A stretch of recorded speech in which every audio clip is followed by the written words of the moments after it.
Today, I'm going to explain the movie The Secret of Moonacre, released in the year 2008. The movie begins with a girl named Maria Merriweather attending her father, Colonel George Herbert Merriweather's funeral, with his former babysitter guardian, Miss Heliotrop. Before his death, Merriweather lost everything, so Maria only inherits a book called The Ancient Chronicles of Moonacre Valley. After mourning her father, Maria reads the book, which tells the story of a young woman that lived 100 years ago. The woman's skin was as pale as the stars, and her heart was as pure as a meteorite's. Such was her bravery and goodness. She was beloved by nature as if it was its daughter. One day, the moon blessed her with an extraordinary gift of moon pearls, and from that day forward, she was known as the Moon Princess. The Moon Princess belonged to the Denoir clan, and she fell in love with Sir Rolfe Merriweather. On her wedding, Moon Princess's father, William Denoir, blessed the union by gifting the couple with a rare black lion, while Sir Rolfe gave his bride a unicorn. Overflowing with happiness, Moon Princess showed the magical pearl necklace to everyone and told them that those pearls can reveal the truth in a man's heart and can grant every wish, good or evil. The movie then cuts back to the present. The next day, Maria parts ways with her staff and leaves her London palace.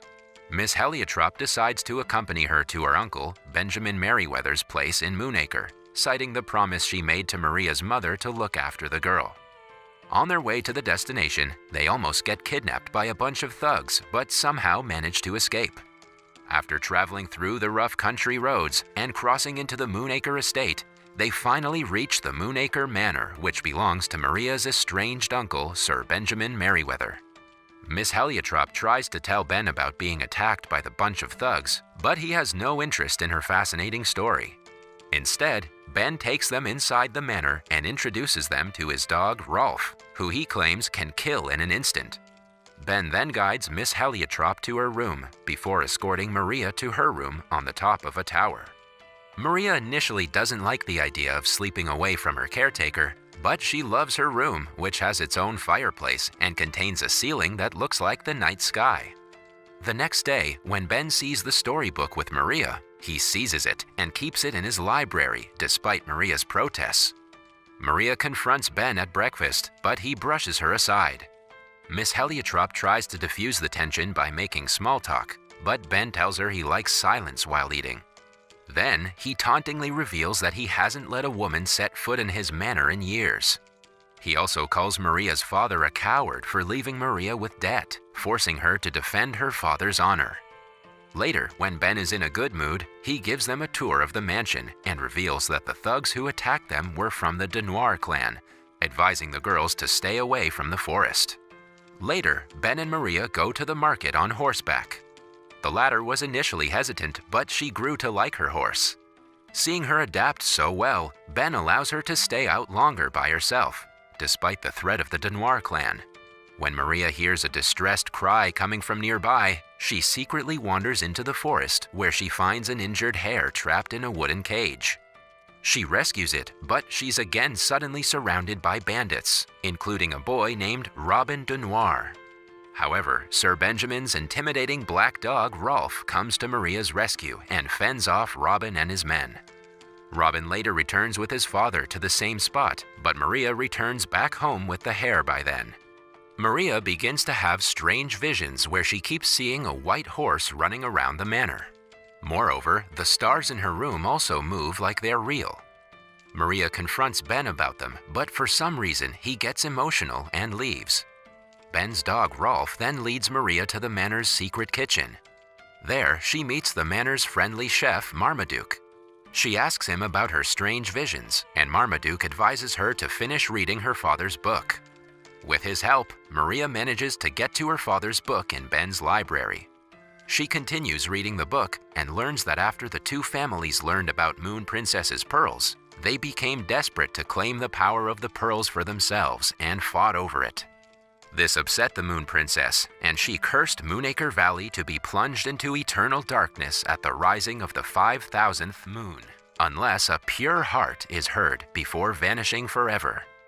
Ever since then, Merryweather and the Denoirs have been consumed by pride and blind hatred for each other.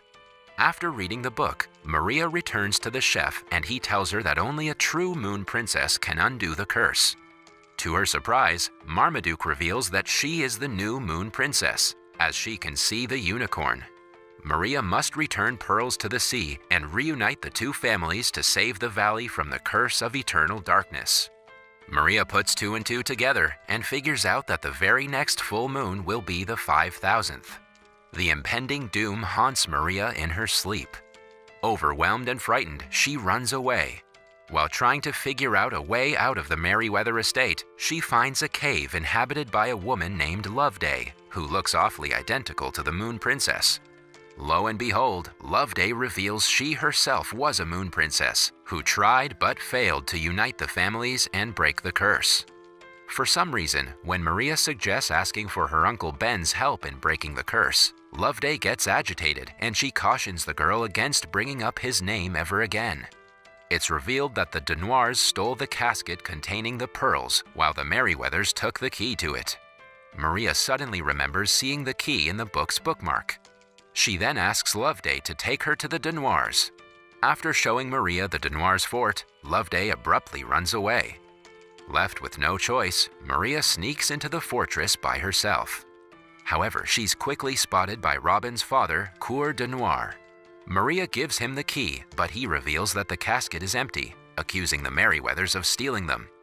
Robin locks her in the fortress's own jail, but not before Maria kicks him in the balls for mocking her. Back at the Moonacre, Ben learns about Maria's disappearance. The next day, Maria ditches her heavy gown and tricks the guard into opening her cage. She's chased by Robin and his men, but she manages to sneak into the forest, where she's eventually found and led home by Rolf. Maria tries to explain herself, but Ben scolds her and tells her to go to her room for disobeying his order. However, Ben regrets his behavior and apologizes to her later that night. The next day, Maria wakes up to Loveday in her room. She expresses her dissatisfaction with her for abandoning her, but Loveday makes up for it by giving Maria the first Moon Princess's dress. Avoiding her uncle's glance, Maria takes Loveday to the piano room. As Loveday plays the piano, Maria notices a mirror on the wall which shows her the past. It reveals that Loveday and Ben were past lovers who were engaged to be married, until one day, Loveday revealed she was a Denoir. It turns out Loveday is the daughter of Coeur and sister of Robin. After the revelation, Ben accused Loveday of tricking him into falling in love with a Denoir and broke off the engagement with her. Hurt, Loveday ran away and started living in the secret cave inside the Moonacre estate. Back in the present, Maria advises Loveday to reconcile with him, but she refuses and leaves.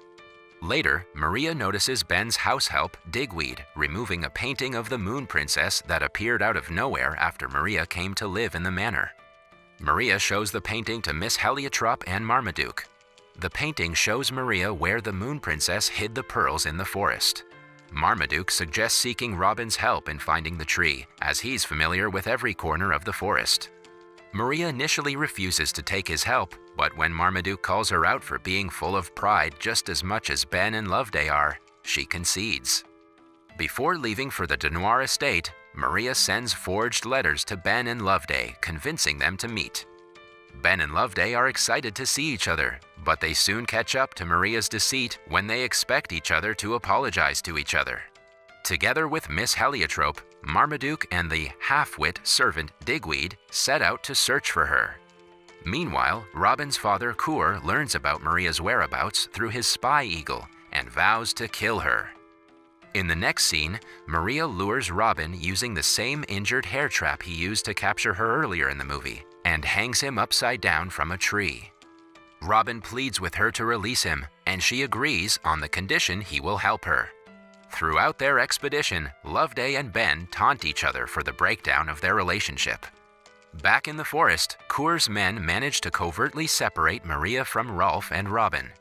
Maria carries on with them, and she's led to the tree by the vision of the white unicorn. However, it's revealed that Coeur has followed Maria to the tree. Meanwhile, Robin manages to break free from captivity using Rolf's help, but the dog loses his life in the process. Robin hears Maria scream from a distance and runs to her.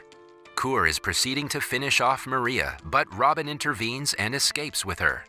Kur and his men follow them, but Maria and Robin hide under the hollow tree where Maria finds the pearl necklace that the Moon Princess hid. Kur's men soon find them there, but they manage to escape through a secret tunnel. The pearl and the white unicorn guide them out. Kur, Ben, Maria, and the others reach the cliff where the valley was cursed just before the moon is about to rise. Kur tries to snatch the pearls from Maria, but Loveday confronts her father. Despite claiming otherwise, Kur still loves his daughter. Loveday appeals to her father to put his pride aside, while Maria pleads to her uncle to squash their beef and throw the pearls into the sea. However, when the two men refuse to do so, Maria decides to do it herself and throws the pearls into the ocean. However, when the sea refuses to accept it, Maria breaks the necklace and hurls the beads into the ocean. The sea again refuses the pearls, and they get attached to Maria's dress. Left with no choice, Maria jumps into the sea with the pearls. Maria sinks into the sea and seemingly dies. Suddenly, a huge wave surges towards the cliff, and Maria appears on the back of a white unicorn. A revived Rolf also appears, having resumed his true form, the Black Lion. Ben is very happy to see his niece alive. He also swallows his pride and apologizes to Loveday for everything, and the two reconcile. The Merryweathers and the Denoirs unite, and the curse is lifted. The movie ends as the Moonacre Valley is restored, and Maria and Robin fall in love. That was all from the video. I hope you liked it. Subscribe for more content like this, and hit the like button to help us out. Also, leave a comment if you want us to recap your favorite movie. Until next time, take care.